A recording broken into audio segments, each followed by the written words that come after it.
Hi there, it's Tracy. So today I want to just take a little bit of time and talk about kind of why use a buyer's agent. So whenever you're buying a house. So there are kind of three, myths that I've kind of come across that I just want to address. So the first is I've heard buyers say, oh, I can just do it myself, or I can just work with I can work with a listing agent. So, while it is totally possible for one agent to hopefully treat each client fairly, it is usually in your best interest to have your own representation. The idea being that you can specifically work with an agent that will have your interests, what you want, what is best for you in mind. And when you work directly with a listing agent, what that usually means is you are now competing with their other client, and that other client was their client first. So, like I said, there are agents out there that can do it, that can handle both clients at the same time and work with them, both fairly and both equally.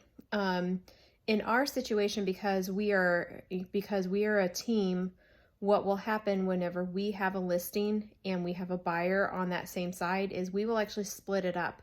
And it can be a little funny because now you're asking a husband and a wife team who are both realtors to kind of duke it out for their clients. And so, but that means that you have representation on both sides. So the other thing that we run into are people who say, oh, I just want to do it, I can do this myself. Very similar to the other one, where you've got, working directly with a listing agent. So in this instance, something to consider is by doing it yourself, you're relying on your own research, on your own time, and not on the skills and the past history that another agent can offer, that a full-time agent can offer you. So they have the abilities to know, especially someone who's been, doing, who's been selling real estate for a while, is very familiar with the areas.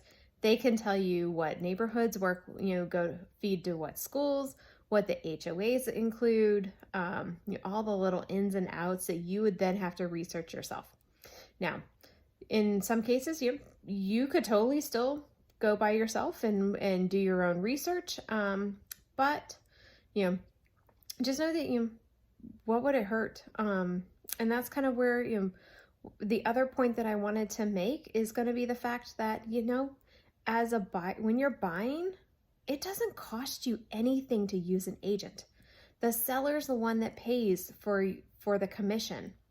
So you can have your own representation, your own person doing all the legwork for you, and it doesn't cost you anything. So just kind of keep that in mind. And then the only other kind of bonus tip that I'll just throw out there is the fact that when you work with new construction, yes, you can go there by yourself. And yes, you can have, you can work directly with the builder. But keep in mind that working directly with them, again, means that you have no representation. You may think that you get a better deal by going directly to the builder or going directly to the listing agent. Nope, doesn't matter. They're going to charge you the same thing. It means that they just get to profit more. So just kind of keep that in mind. Our goal when we work with buyers is to really look out for their best interest, what benefits them the most, what fits their needs the most. So, and that's what really any buyer's agent should be doing. So I hope you find this helpful. If you have any questions, please feel free to reach out to us. Thanks so much for listening. Tracy Prantner with Adventure Group Realty in Orlando, Florida.